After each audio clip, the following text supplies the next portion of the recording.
Bom, então, dando início, né, ao Seminário Internacional de Educação em Pesquisa, agradeço ao convite ao professor Dr. Ricardo Deboni, juntamente com toda a equipe. Então, hoje nós abordaremos sobre a nova geração de vacinas de RNA mensageiro. O que existe de real e o que nós podemos esperar sobre uma solução real de fato. Bom, justamente essa nova geração de vacinas, ela vem ocasionada de acordo com estratégias biotecnológicas no desenvolvimento vacinal. Isso tudo graças ao enfrentamento de uma pesquisa mundial do SARS-CoV-2 que nós tivemos com a pandemia em 2019. Então, ao longo da apresentação, nós vamos fazer alguns parênteses, associando, então, à pandemia. Bom, com relação a isso, podemos fazer uma breve introdução com um overview, ou seja, um panorama geral das diversas plataformas tecnológicas no desenvolvimento contra a Covid-19. Então, nós temos as plataformas clássicas e as plataformas de nova geração. Daí a sugestão do tema de nova geração. Então, as plataformas clássicas, nós temos os vírus inativados inteiros, nós temos os vírus atenuados, nós temos as proteínas de subunidade e as vacinas vírus-like particles, são as VLPs.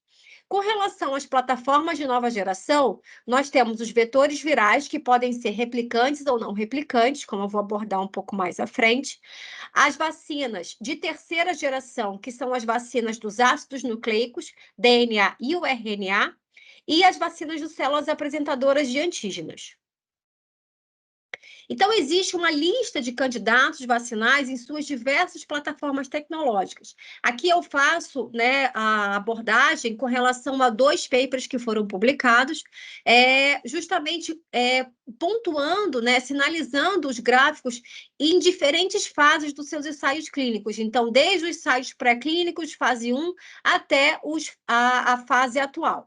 Então, nós observamos, né, as diversas plataformas tecnológicas sinalizadas em diferentes graduações, como eu mencionei anteriormente. Então, vão desde os vírus atenuados e inativados, os vetores virais replicantes e não replicantes, as proteínas recombinantes, vacinas baseadas em peptídeos, os VLPs, DNA e RNA, que são os ácidos nucleicos, e vacinas com outros tipos de conhecimento, como os antígenos APC. E independente da plataforma tecnológica adotada, né, existe todo um protocolo de desenvolvimento vacinal. Então, esse protocolo, né, muito se questionou com relação ao prazo, né, ao tempo do desenvolvimento da vacina de RNA mensageiro, que é o foco da nossa palestra hoje.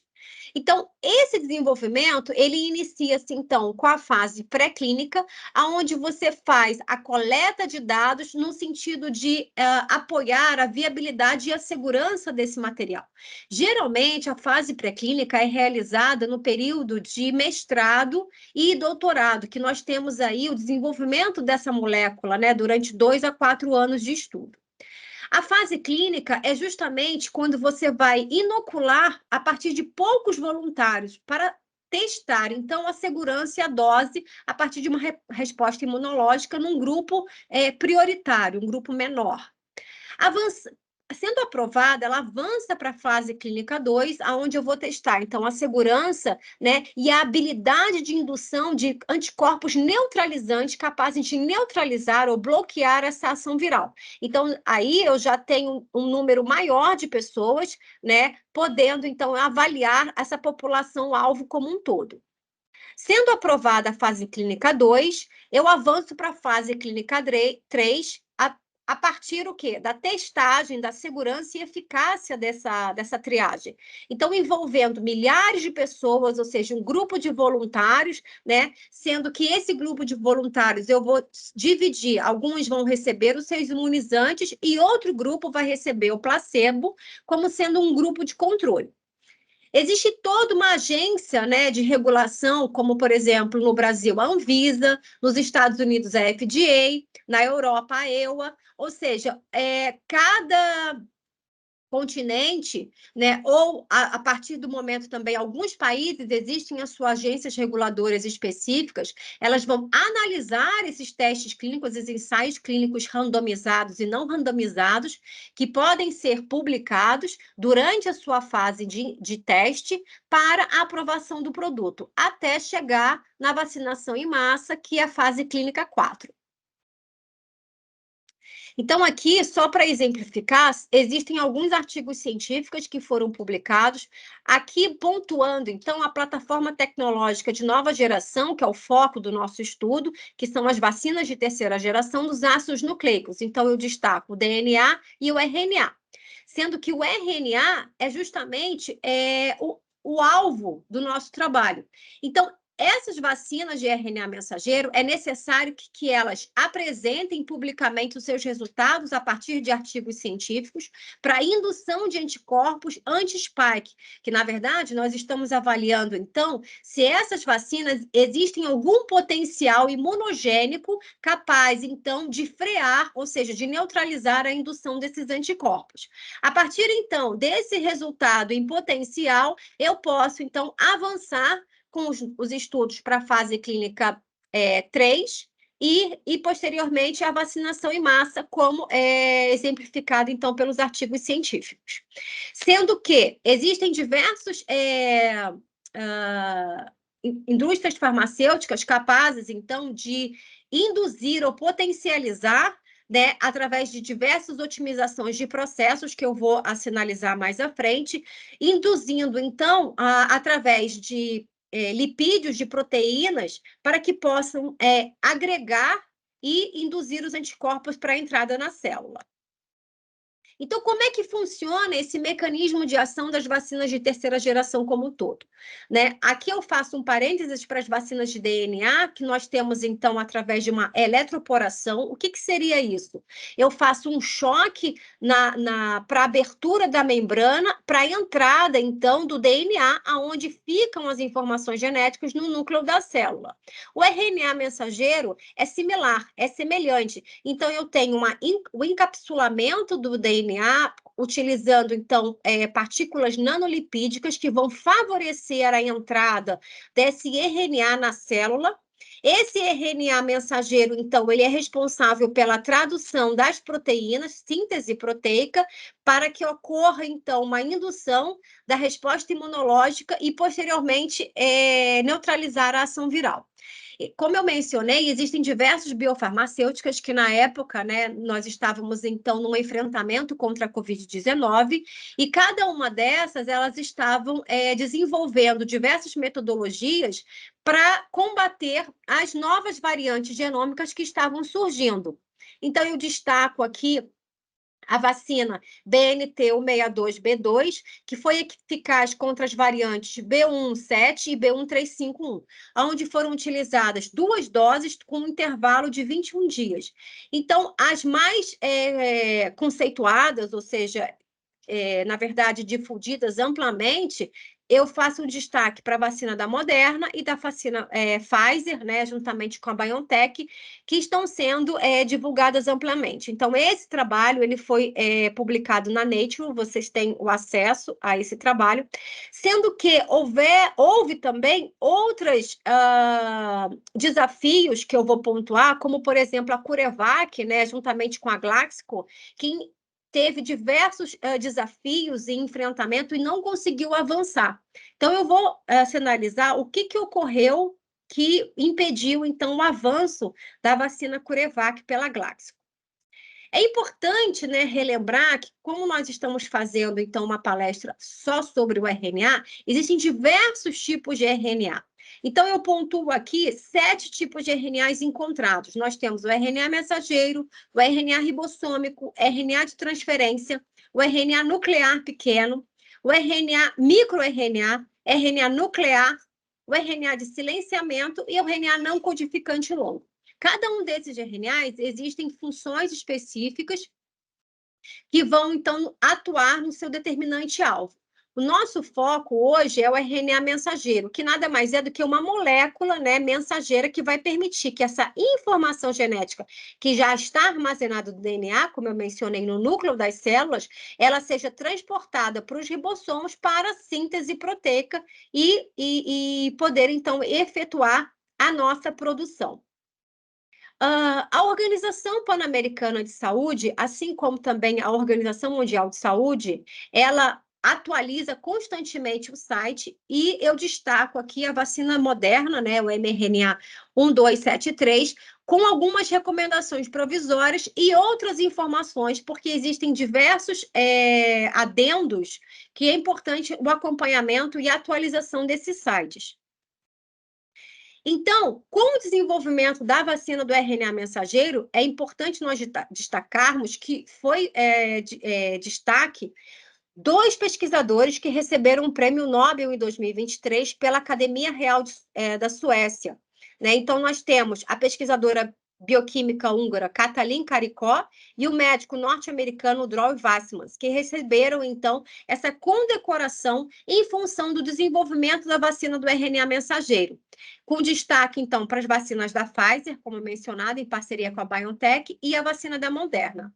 Mas será que eles só receberam essa nomeação agora? Desde quando eles vêm desenvolvendo, né, esse alvo de estudo? Então, o início do desenvolvimento das vacinas de RNA mensageiro, ela data desde a década de 90, quando esses 2 pesquisadores, eles trabalharam juntos na Universidade de Pensilvânia.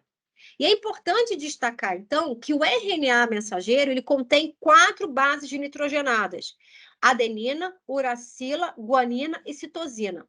Por que é importante nós voltarmos nessa parte introdutória? Porque foi justamente a partir de uma substituição de uma base nitrogenada que foi possível, então, o avanço e o desenvolvimento na vacina de RNA mensageiro.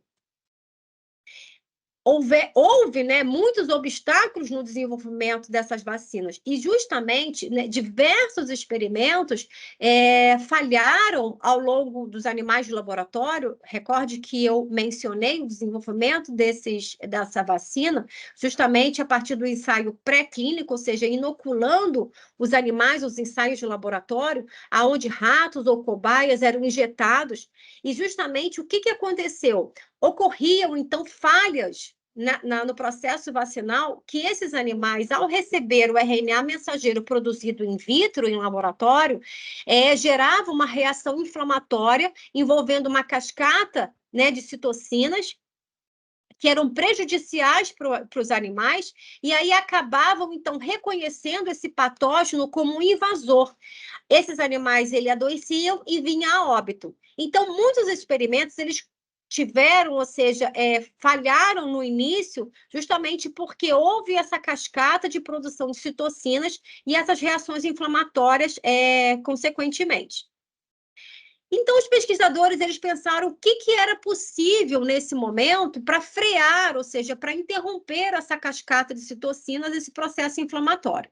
Foi justamente quando eu resgato esses 2 cientistas que trabalharam em conjunto na Universidade de Pensilvânia, em 2005, que eles descobriram as células que protegiam o próprio RNA e eram capazes, então, de fazer essa modificação química específica. Com isso, eles alteraram o RNA mensageiro e inocularam esse RNA mensageiro modificado in vitro nos novos animais, tá? E aí houve, então, um potencial de sucesso no desenvolvimento desse RNA mensageiro que culminou, então, com a premiação Nobel.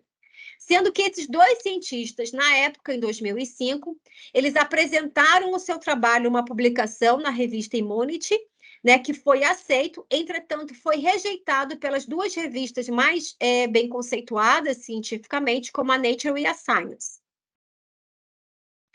E como é que houve, então, essa investigação da reação inflamatória para que eles pudessem ter sucesso na sua investigação?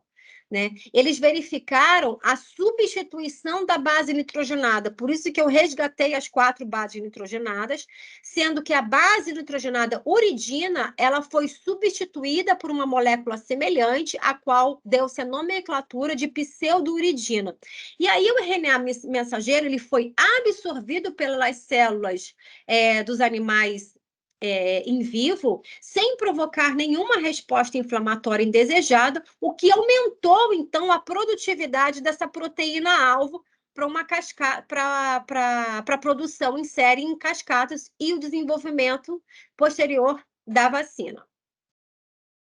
Entretanto, como eu mencionei, existiram outras biofarmacêuticas que também estavam na mesma corrida, né, da pesquisa mundial do enfrentamento contra a Covid-19, que vieram a falhar.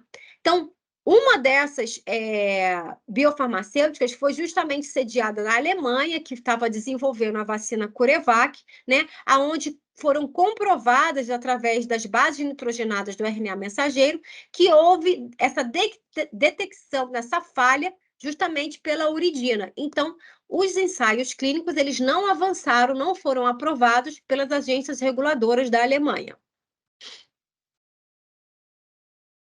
A partir do momento em que esses 2 cientistas fizeram alteração da base genética do RNA mensageiro e não detectaram reações inflamatórias nos ensaios dos animais em vivo, isso, então, ocasionou-se um potencial do futuro no desenvolvimento dessas vacinas, como, por exemplo, as vacinas da Pfizer e a vacina da Moderna, que estão amplamente difundidas e disponíveis comercialmente.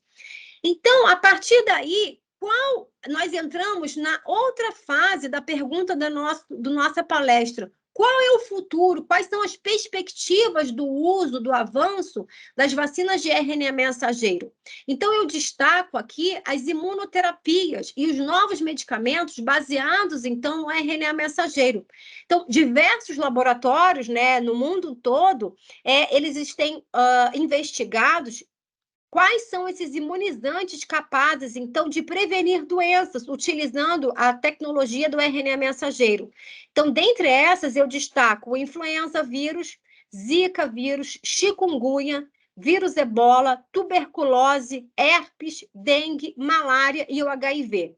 Então, observem que o potencial do uso da vacina tecnológica de RNA mensageiro é gigantesco para a prevenção de imunoterapias e para a prevenção de outras doenças infecciosas, sejam elas de caráter viral ou não. Então, em teoria, né, essa tecnologia ela também é aplicável para diversas outras doenças não degenerativas, como, por exemplo, o câncer, diabetes, Alzheimer, anemia falciforme, doenças autoimunes, como, por exemplo, lúpus, alergias alimentares e ambientais, doenças bacterianas e doenças degenerativas ou neurodegenerativas, que acabam se tornando doenças crônicas.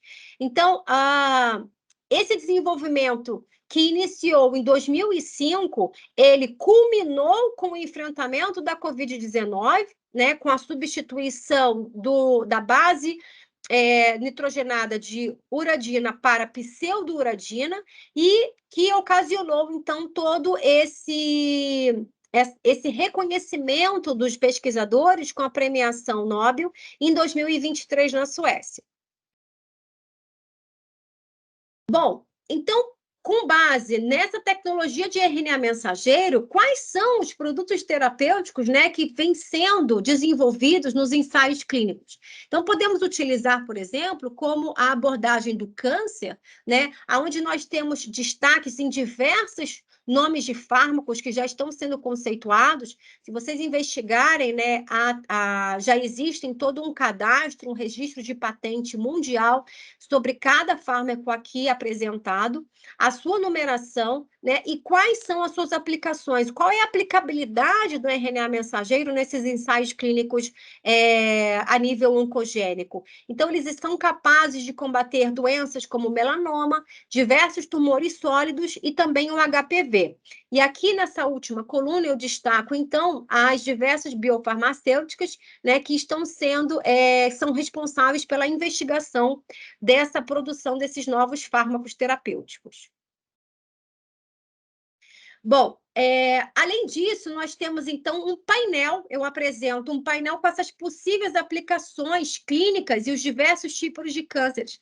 Então, o RNA mensageiro, não só o RNA mensageiro, mas também como outros tipos de RNAs, eles são capazes de abordar tanto a terapia do câncer, né, a prevenção do câncer, seja na sua causa primária, terciária, até como um prognóstico. Né? Então, eles são utilizados, na verdade, como hallmarks, ou seja, como biomarcadores na identificação desses cânceres, antes que eles possam apresentar as suas manifestações clínicas.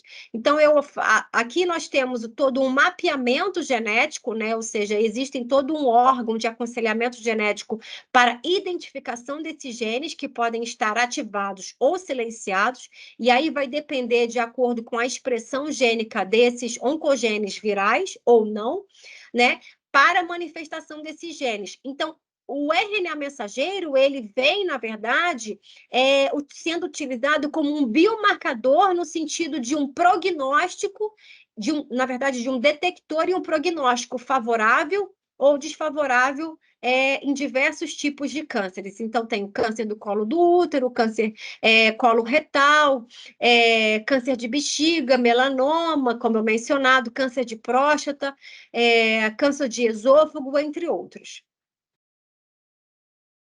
Então, eu destaco aqui o câncer do colo do útero nas mulheres, mas não só o HPV nas mulheres, mas também capaz de provocar o câncer anal e também o câncer de pele nos homens, aonde vai depender justamente das expressões dos oncogenes virais. Então, nós temos 2 oncogenes virais nesse câncer específico, que é o HPV 6 e 7, que eles fazem, então, uma ligação com a proteína E7 e com a proteína RB, que é a proteína do retinoblastoma, para a superexpressão dos oncogenes virais. Então, o RNA mensageiro, essa nova tecnologia, ela vem justamente freando a ação e bloqueando a supressão desses tumores para evitar essa proliferação descontrolada das células. Bom, existem também outras biofarmacêuticas, como mencionei, não só na parte de produtos terápicos, mas também com relação a vacinas. Então, eles utilizam diversos antígenos que eles chamam de neoantígenos ou oncoproteínas, dependendo da classificação ou da aplicabilidade do câncer em si. Lembrando que todos eles já estão identificados e recebem, então, um número de registro, né, aonde são patenteados e enviados, então, para a sua agência reguladora local ou de órgão a nível mundial. Então, fazendo, então, um parênteses, por exemplo, nós temos o carcinoma de cabeça e pescoço, com as oncoproteínas E6 e E7, como eu apresentei anteriormente, aonde o HPV-16, que é o de mais alto risco, sendo, então, desenvolvido pela empresa BioNTech. Assim como nós temos também a CureVac, que foi a biofarmacêutica da Alemanha, que, na verdade, freou o seu desenvolvimento vacinal, né, na verdade, por uma falha, volta agora utilizando a tecnologia do RNA mensageiro para aplicabilidade no câncer de próstata, aonde eles fazem uma associação com antígenos, justamente para frear, né, a proliferação descontrolada in loco, na próstata in situ. Né? Assim como também tem a própria biotech associando diversos antígenos para frear o melanoma. Então, vejam, qual é o futuro da tecnologia do RNA mensageiro? É justamente a aplicabilidade em diversos ensaios clínicos que atualmente encontram em fase de nível 2, ou seja, por isso é importante eu mostrar aquele slide onde eu observo, destaco, né? O avanço para já um grupo determinado, uma população-alvo específica, avançando para a fase 3, antes de chegar, então, na aprovação das agências reguladoras. Aqui eu também destaco alguns trabalhos que eu tive a oportunidade de participar, que foram publicados no Journal of Applied Biotechnology and Bioengineering, com viroses oncogênicas e vacinas recombinantes. Então, aqueles pesquisadores que tiverem interesse, os alunos que tiverem interesse, podem enviar e-mail que eu disponibilizarei o material para vocês, né? E aqui também é importante a gente lembrar que, independente do modo dessas indústrias farmacêuticas, existem diversos protocolos para a produção biotecnológica. Então, é importante destacar que existem duas etapas para a produção dessas vacinas. Eu tenho a parte de upstream e a parte de downstream. Eu tive a oportunidade de trabalhar com transferência de tecnologia, que é justamente onde faz essas abordagens de upstream e downstream. Eu era especialista nessas duas áreas, né? Então, upstream é justamente a parte de cultivo celular e downstream é a parte de purificação do meu produto. E existem diversas etapas do método de produção. Então, lembra que eu mencionei sobre a produção da síntese de proteína? É justamente a partir dessa produção de síntese de proteína que é necessário eu gerar clones contendo esse alvo, essa proteína-alvo, para que ela seja, então, escalonada, ou seja produzida em ampla escala. Então, são realizados ensaios pilotos, ou seja, ensaios menores, né, para verificação da testagem, e depois, após a aprovação do ensaio piloto, ocorre, então, a aprovação em escalas maiores, de 5 litros, 50 litros, 1.000 litros, até 50 litros sucessivamente, para a produção do ingrediente farmacêutico ativo, que é o IFA, tá? Então, todos os... não só as vacinas, mas também os produtos biofarmacêuticos, eles são utilizados a partir de uma etapa de escalonamento de upstream e downstream. Aqui eu separei para vocês, eu vou tentar passar um videozinho que elucida melhor o que eu estou tentando abordar para vocês. Por favor, me sinalizem se vocês estão acompanhando.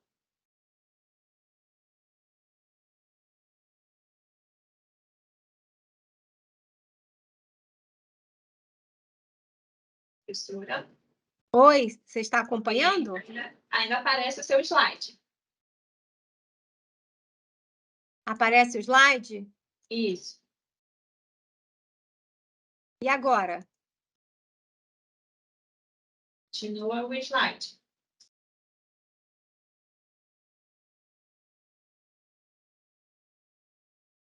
Vocês estão vendo a apresentação do vídeo? Não, aparece o slide ainda. Ai, poxa. Bom. Tente interromper a compartilhamento e coloque de novo.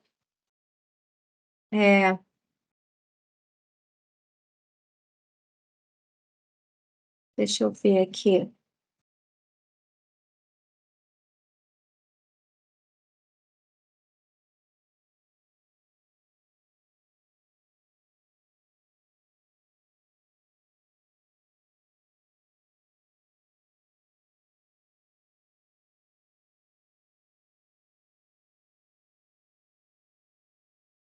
Oi, eu vou tentar novamente, mas conforme for, a gente... Bom, eu vou continuar de onde eu parei, e aí depois, no final, eu tento reproduzir novamente. Tá? Já estão... Tá. Estamos vendo o slide. Ok, depois eu volto para a gente não interromper a apresentação. Bom, enfim, então existe todo um trajeto, né, para a produção em escala comercial, como eu estava mencionando, até chegar justamente no desenvolvimento do ingrediente farmacêutico ativo. E caso eu não consiga reproduzir, eu posso enviar o link depois para vocês terem acesso a esse material.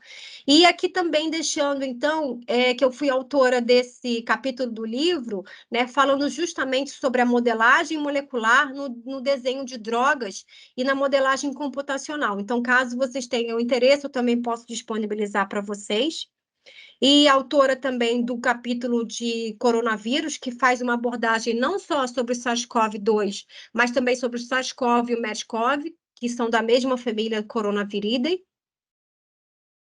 E deixar, então, o meu muito obrigada, né, a todos aqueles que estão participando, que estão vendo agora, e também aqueles próximos que verão futuramente a apresentação, e compartilhar e divulgar com vocês o livro sobre minha organização, Virologia Humana e Veterinária. Aqueles que tiverem interesse podem entrar em contato comigo ou entrar em contato diretamente com a editora TM Revinte, tá? Ele está disponível para vocês adquirirem. São 16 capítulos e foi lançado em 2019.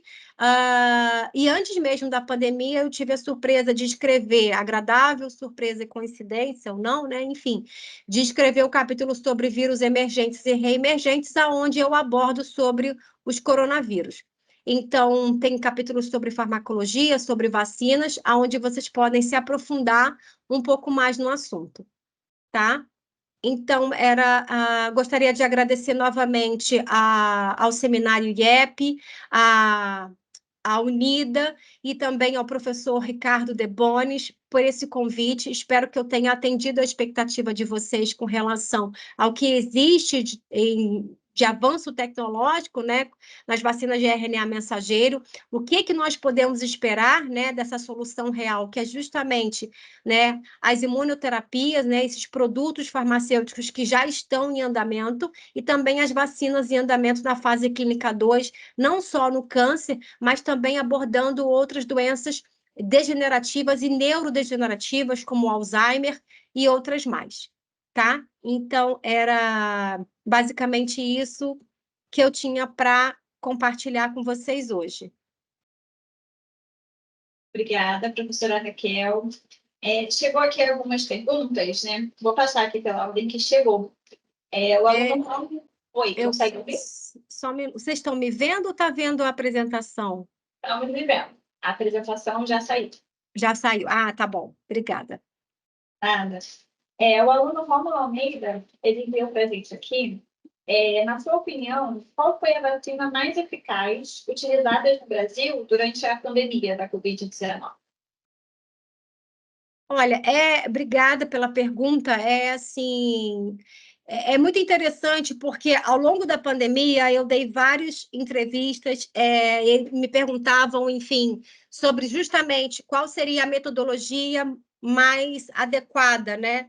E eu digo o seguinte, que eu realmente estudei muito sobre isso. Eu tenho um artigo onde eu menciono todas essas plataformas tecnológicas, e cada caso é um caso. Porque, por exemplo, a vacina de RNA mensageiro, se vocês forem verificar no próprio site que eu mencionei, da OPAS e da Organização Mundial de Saúde, eles fazem um adendo de apêndice. O que seria isso? Seria justamente que existem algumas exceções. Por exemplo, pessoas que têm alergia alimentar, né, a determinados componentes, não é indicativo de plataforma tecnológica de terceira geração, ou seja, vacina de DNA e RNA, tá?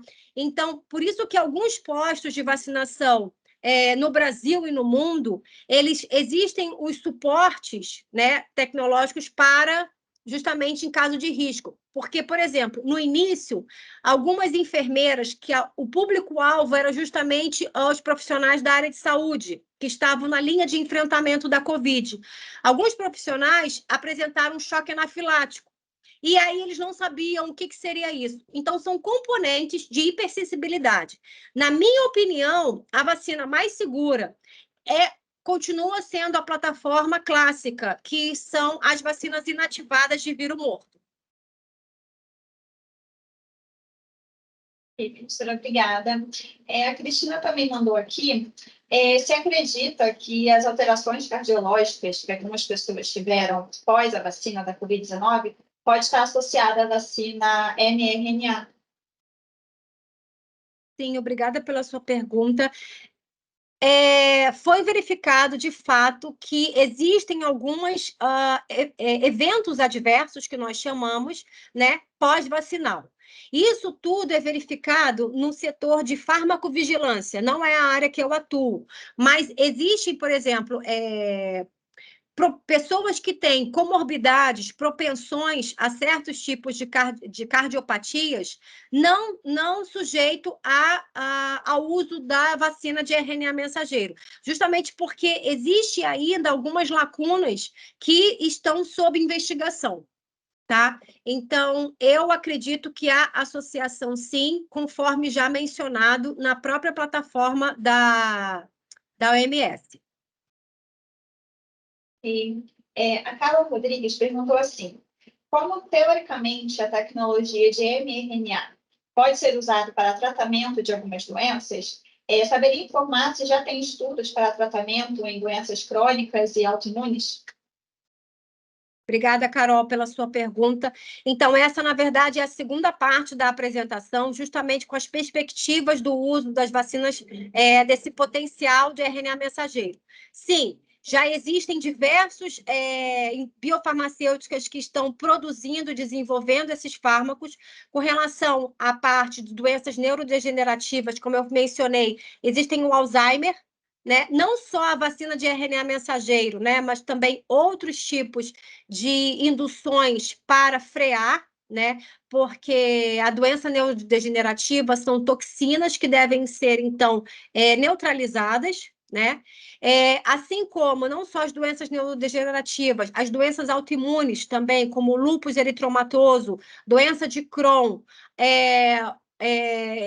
diversas outras doenças, e não só o RNA mensageiro, existem também anticorpos monoclonais, que eu não mencionei aqui na palestra, porque não era o foco do nosso trabalho, mas anticorpos monoclonais inovadores, capazes, então, de neutralizar as doenças autoimunes. Então, se você quiser, me manda um e-mail que eu posso te passar uma relação com relação a esses fármacos. E especificamente no RNA mensageiro, já estão em fase de teste de clínico nível 2. Ok. O aluno Manuel Costa pergunta assim: essa vacina será incorporada ao calendário nacional de vacinação e quantas doses serão suficientes para sempre estar protegido? Sim, Manuel, obrigada. Eu acredito que sim, na verdade, eu acredito que já foi incorporado, né? É necessário acompanhar o calendário da Sociedade Brasileira de Imunização. Cada país, na verdade, tem o seu calendário vacinal, e eu acredito que sim, a vacina RNA mensageira ela foi incorporada ou será incorporada pelo Sistema Único de Saúde. Em duas, se eu não me engano, são 2 doses. Ou uma dose anual, porque como ela é um vírus respiratório, ela também, e o RNA, ela tem grande capacidade de mutagênese. Então, provavelmente, a vacinação vai ser anual, assim como o vírus influenza da gripe. Então, está tendo essa associação das vacinas bivalentes, da Covid contra a influenza em associação. Ok, chegou uma pergunta aqui vindo do professor Debonis. Ele diz assim: nós tivemos uma aluna que em 2017 já usava a tecnologia do PCR-RNA em pacientes suspeitos por tuberculose. Isto quer dizer que antes da pandemia já haviam pesquisadores utilizando essa técnica que hoje parece uma novidade. Isso é uma novidade? E existem outras técnicas sendo desenvolvidas que não contemplam essas técnicas do mRNA? Sim, perfeito. Obrigada, professor. Exatamente, né? O grande boom e o reconhecimento dessa plataforma tecnológica de RNA mensageiro veio a partir desses 2 cientistas que, desde 2005, eles já estavam trabalhando, investigando o RNA mensageiro. Isso não impede, né, que outros pesquisadores, em pesquisas anteriores, nos seus mestrados, iniciação científica ou doutorado, tenham utilizado o RNA mensageiro ou outros tipos de RNA, porque, por exemplo, tem o RNA que não codifica a proteína, que também está sendo muito utilizado para aplicabilidade nos diversos tipos grupos de cânceres. Então, nada impede que pesquisadores anteriores também tenham tido sucesso com o desenvolvimento da sua plataforma. Porém, não foi comprovado, digamos assim, cientificamente ou no tempo correto, enfim, sendo que é importante eu penso que qualquer registro, seja de caráter um resultado não negativo numa pesquisa, ele é um resultado, ele deve ser registrado de cunho científico, de cunho acadêmico e ser publicado. A sua notoriedade, talvez o seu reconhecimento seja a longo prazo, né? Então, é importante destacar que, por exemplo, esses 2 pesquisadores que receberam o Prêmio Nobel em 2 de outubro de 2023, eles já estavam nessa pesquisa desde 2005. E essa pesquisa do RNA mensageiro, ela não foi só para o SARS-CoV, ela já tinha sido investigada em outros vírus anteriores.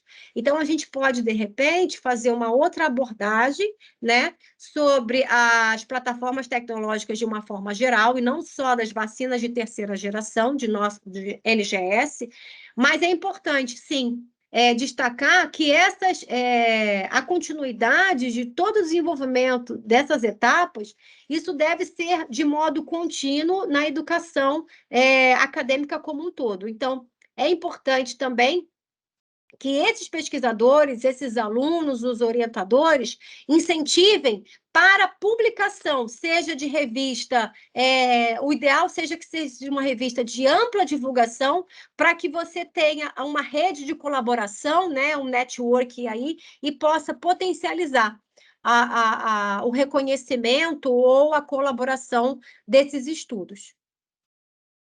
Não sei se eu respondi a pergunta, me estendi um pouco. Pelo visto, não é uma novidade, né, essa plataforma, né? Não. Bem, temos uma última pergunta aqui, veio do professor Ronaldo. Ele pergunta se os efeitos colaterais de vacinas de mRNA são leves e temporários ou eles podem ser permanentes.